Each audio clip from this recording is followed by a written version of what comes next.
disruptive. America that I fought for. Weird thing to happen. Hello, one and all. Welcome to this edition of Kitz Corner. Been a fantastic day so far. So there's an article from the CBC that's highlighting the problematic situation of Canadians because our kooky little country here is apparently filled with extremism. Ugh. Just a whole chaos of disinformation, which is why us media corporations, along with the government and everything in between, are trying to cultivate and make sure Canadians are prosperously into line of the establishment. And it is problematic, folks, to the point where they had to write this hit piece. And this is almost laughable from the CBC. And this is why, no offense to the CBC, they did at one point, did some actual great, memorable journalism integrity back when it actually meant something. But nowadays, you get stuff like this, slew of this just chaos and just this verbal diarrhea, just again to impose against Canadians to form an alliance with the establishment. And it says Canadians among the most active in online right-wing extremism, research finds. UK-based study finds 6,600 online channels with Canadian involvement. So this is an article from 2020. And they're still saying this to this day. They're still saying it to this day. I'm guessing this is in part with, the mandates and lockdowns, but we'll see where this goes. So it says a report released Friday on Canadian involvement in right-wing extremism online should serve as a wake-up call about the widespread nature of the movement and highlights a growing shift towards the use of less regulated platforms, says an expert on the phenomenon. Which expert? They don't tell you that. The research led by the UK-based Institute for Strategic Dialogue think tank, identified more than 6,600 online channels, pages, accounts, or groups where Canadians were involved in spreading white supremacist, misogynistic, or other radical views. And they got that from a UK think tank. Wow. That's great analysis of what Canadians are thinking. Let's get some foreign nations intelligence service to spy on us and then give us our claims of how we're all racist, misogynistic, extremists. Ow. On some forums, Canadians were found to be highly active, more than average, than users in US and Britain. On one particular message board, called Politically Incorrect on the fringe site 4chan, researchers found Canadian users created 1,636,558 posts, representing 5.71% of posts of all countries. The study suggests that the numbers were averaged out using each country's estimated internet usage population. Canada was shown to be producing more content than anywhere else. Barbara Perry, director of Ontario Tech University's Centre of Hate, Bias, and Extremism, called the Canadian tally really disconcerting. This is just, for us to be up there with the heavy hitters, it's a wake-up call. Is that like the slogan for this article? Is that the catchphrase? The authors of the 47-page study, which was partially funded by Public Safety Canada, says it's one of the most comprehensive analysis of its kind. The fact that they... hold on. Before we read on to this, the fact that they had to say in the article it's the most comprehensive analysis, like, it makes me question it. It makes me question it.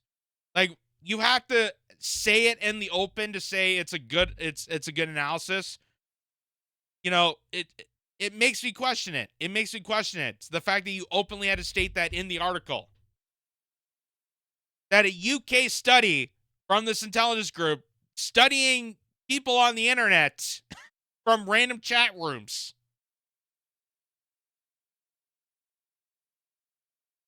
And while the paper offers only a snapshot capture before 2020, observers of far right extremism suspect this year will only prove worse.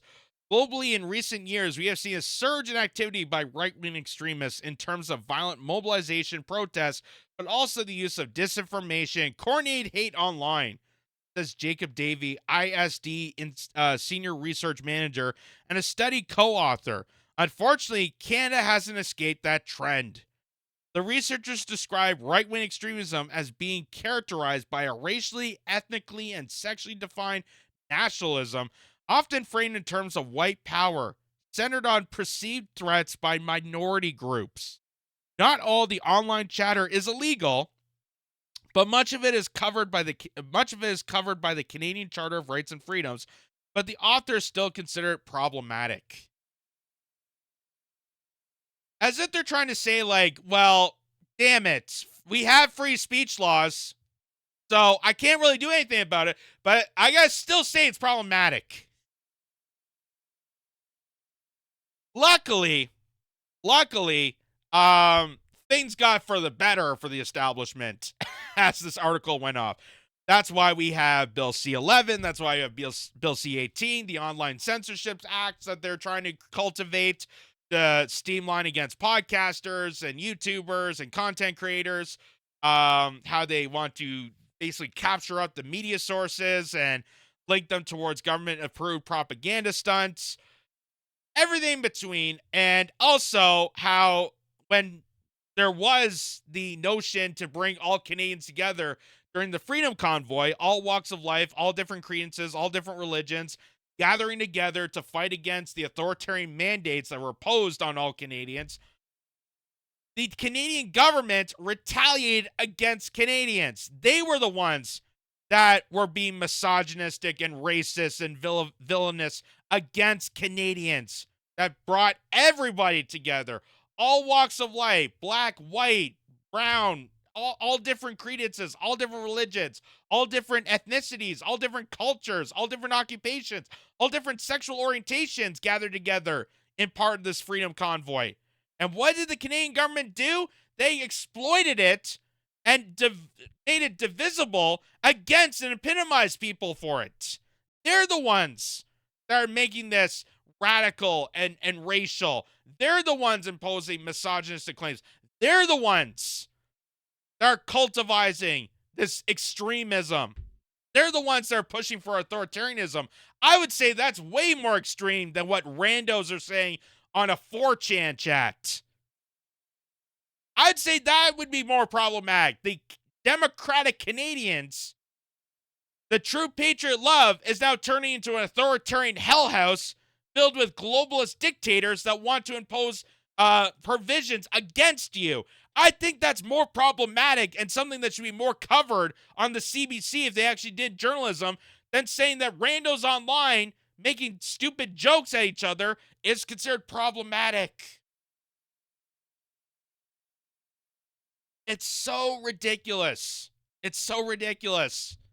And I know this article is 4 years old. I know this is kind of outdated, but there's still these hit pieces to this day. They're still doing this to this day because all the neoliberal agenda has to defend itself and make itself credible is using identity politics. The only thing they have is to make snapshots against racists and make it divisible against ethnicities and credences and backgrounds and religion and sexual orientation. That's why they hyperbolically exploded things like abortion rights, things like, LGBTQ. Not that they're not important to discuss, but the reason why it's become top level issue compared to everything else is because they used it as a tactical tool to further divide people. Because in the end, we're all Canadians, we're all citizens, we are all feeling the burn, and we all are coming together to understand each other, to realize that we have a bigger problem. We have a bigger oppressor than each other that's cultivating all of us, and that is the government. That is the forces of the establishment. The ruling class that is epitomizing against us, working class people. And that is what we saw at the Freedom Convoy. And that is why they try to penalize and criminalize and try to dismantle as much as possible of any Canadians gathering together in support of it. But no one calls the Justin Trudeau authoritarian measure problematic. But they say that people talking online, which they even said is no violation of any law, it's not illegal because of free speech laws imposed in the Charter of Rights and Freedoms. We have the ability to speak our minds. But they still want us to say that we have a bunch of racists in our backyard, that our friends and neighbors and family are out to get us. No, the people that are out to get us are the people that are telling us who the evil people are. They're the ones that are screwing over each other. They're the ones. The establishment are the ones oppressing you and your friends and your family. And more people need to see that and get together and stop this, identity crap, because really what it is a distraction. It's used to brainwash and manipulate you to divide each other. Really, we need to come down to the fact that we're all Canadians, we're all working class people, and we're all being exploited by the same oppressor. And that's what the Freedom Convoy taught us. That is what was so great about having truckers and teachers and police and union workers and manufacturers and retail people and people of all walks of life gathering in Ottawa. All people of Canada, all different walks of life, gathering together to stop the mandates that were imposed on all Canadians that were jeopardizing all Canadians. That was what was so impactful, and that is why Justin Trudeau took a measure that wasn't even done, has never been done in the Canadian history since the days of war, since the days of World War II. They haven't impacted a retaliation against Canadians, their own constituents, their own voters, since acts of war. And the Trudeau regime enacted a war against Canada. And that, my friends, is what's really problematic here. Not people online, not randos trolling you on social media, because that's going to go regardless. That's just the way of life. That's communication. People can speak whatever they want, random freedom of speech. And if they are imposing violence, there is a criminal code already for that.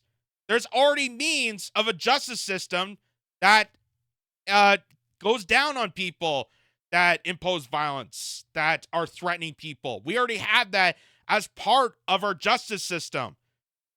So why do we need to enact more censorship? Because it's not protecting us. It's protecting them. It's protecting the upper class. And like I've said throughout this whole time, censorship is one of the longest battles of human history since the dawning of human history. Since we've had a hierarchy of ruling class people and the peasants.